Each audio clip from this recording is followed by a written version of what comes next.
vient le nom Jarikou? En 2015, j'avais déjà vécu plusieurs expériences spirituelles en Guyane française, donc qui est juste au-dessus du Brésil. Et en 2015, j'ai vécu une très forte expérience spirituelle, vraiment qui était accompagnée d'un imaginaire, plus même qu'un imaginaire, qui était une source de vision, de sensation, d'une grande clarté, d'une grande forme de révélation individuelle, mais qui concernait l'histoire du monde entier, l'histoire de la colonisation aux États-Unis et puis en Amérique, si vous voulez, et puis aussi clairement aussi l'histoire, mon histoire familiale, mon histoire individuelle, mon histoire en tant que Français. Et j'ai vécu ce que j'appelle aujourd'hui, puisque je l'ai compris, le baptême dans le feu du Saint-Esprit. Donc ça veut dire que beaucoup de chrétiens ne savent pas qu'il y a le baptême d'eau, qui est le baptême qu'on vit quand on va à l'église, quand on est jeune. Et puis un jour, quand on cherche vraiment Dieu de tout son cœur, on a une révélation vraiment qui est l'arrivée du Saint-Esprit de façon très nette, très puissante en nous et dans nos vies. Et ça, c'est ce qu'on appelle le baptême du feu du Saint-Esprit. Ça peut arriver très tôt dans la vie d'un chrétien, ou bien plus tard, ou bien plus tôt. En fait, ça dépend du cheminement de chaque être humain, de chaque disciple du Christ. Et voilà. Et lors de l'arrivée du Saint-Esprit, vraiment en moi, de cette puissance, de cette force, de ces visions, il m'est apparu que le nom que je devais prendre, comme si vous voulez, comme un nouveau nom que Dieu me donnait, un nouveau nom de baptême, c'était Jarikou. Donc Jarikou qui veut dire en caribe, dans la langue caribéenne originelle, pélican, qui veut dire en indonésien le doigt, et c'est assez intéressant, et puis qui veut dire aussi, si on se rapproche plus des langues sémitiques, proche de Jéricho, donc Jarikou qui veut dire bien la lune, donc cet astre qui reflète la lumière du soleil pendant la nuit, justement pour que même pendant la nuit on puisse voir la lumière. Donc j'ai reçu ce nom comme un nouveau nom, comme si vous voulez Jacob qui devient Israël, ou Abraham qui devient Abraham. Et c'est une chose qui arrive vraiment avec une grande fréquence dans la vie des chrétiens, qui est le moment où Dieu vous donne un nouveau nom pour une nouvelle vie, pour non pas une seconde chance, mais bien une nouvelle vie ancrée vers la vie éternelle. Artiste et missionnaire, artiste missionnaire.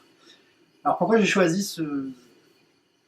ce mot, ce verbe, cette façon de pouvoir exprimer mon ouvrage de tous les jours, mon ouvrage créatif? Eh bien, j'ai eu une formation aux Beaux-Arts de Paris, au Columbia College de Chicago et à l'Institut européen des arts céramiques. Donc avec aussi bien une vision classique des arts, de la pratique artistique, qu'une vision très ouverte.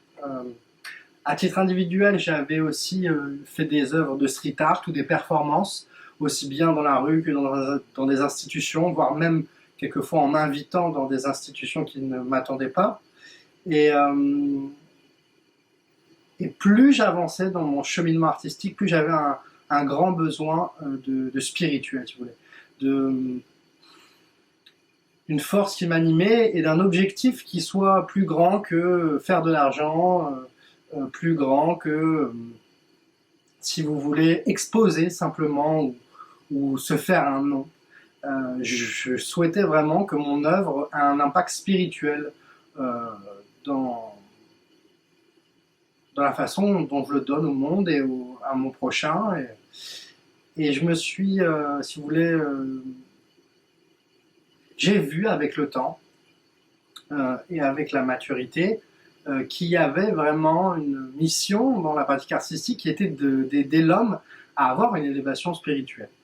Et j'ai cherché de nombreuses années dans l'animisme, à travers des religions abrahamiques, vers le judaïsme, sur l'islam, jusqu'à revenir à mes sources, qui était le christianisme.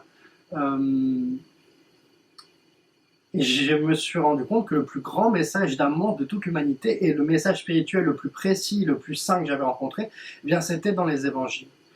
Et aujourd'hui, il faut savoir que le monde artistique est en refus complet de ce qu'on pourrait dire une révélation messianique ou une révélation prophétique des évangiles chez les artistes. Donc on valorise des artistes qui ont un art hermétique destiné à une élite qui est fermée sur elle-même, alors qu'en réalité, à l'origine, l'artiste avait vocation à parler à toutes les, si vous voulez, à toutes les strates, à tous les niveaux, à toute la population, justement pour injecter ou diffuser ou insuffler une puissance spirituelle dans le fait d'éduquer aux Saintes Écritures et à la révélation divine le cœur de l'homme. Et je me suis rendu compte que des artistes qui aujourd'hui décident d'obéir d'abord à Dieu ou de servir Dieu et les hommes, toujours en plaçant Dieu en premier puisqu'il est le créateur, ben, ça n'existait plus beaucoup, ou en tout cas c'était pas ceux qui étaient exposés et diffusés en majorité, et qu'en fait cette mission de créer de l'art a vocation de sauver des âmes ou de diffuser l'amour ou la bonne nouvelle ou la parole divine. En fait c'était une mission très honorable, voire même une vocation pleine d'amour et de bienveillance et de créativité. Et je me suis dit, c'est maintenant le jour où je sors des clichés de l'art contemporain qui, à mon avis, est déjà sur sa fin. Et j'ouvre un champ plus grand, vraiment, et intemporel, à mon avis, qui est celui d'un art voilà, qui se dit ouvertement chercher la transcendance entre les Saintes Écritures, l'artiste, notre temps, et l'éternité, et l'autre, et vous, et moi, et nous. Aujourd'hui, si j'ai une libre parole à diffuser, à mon prochain, à ceux qui regardent cette vidéo, aux gens que je rencontre, je pense que je vais dire une chose qui paraît très simple mais qui pour moi est essentielle, c'est aimez-vous les uns les autres comme Dieu vous a aimé, et voilà, soyez des bâtisseurs d'amour, des saints bâtisseurs d'amour, pardonnez, avançons, avançons bien, avançons dans la joie, dans la paix, aimer son prochain, s'aimer soi-même, aimer votre famille, vos amis, vos ennemis, aimez votre Dieu, pardonnez, aimez mieux, aimez juste, aimez avec joie, aimez toujours. Voilà, juste l'amour.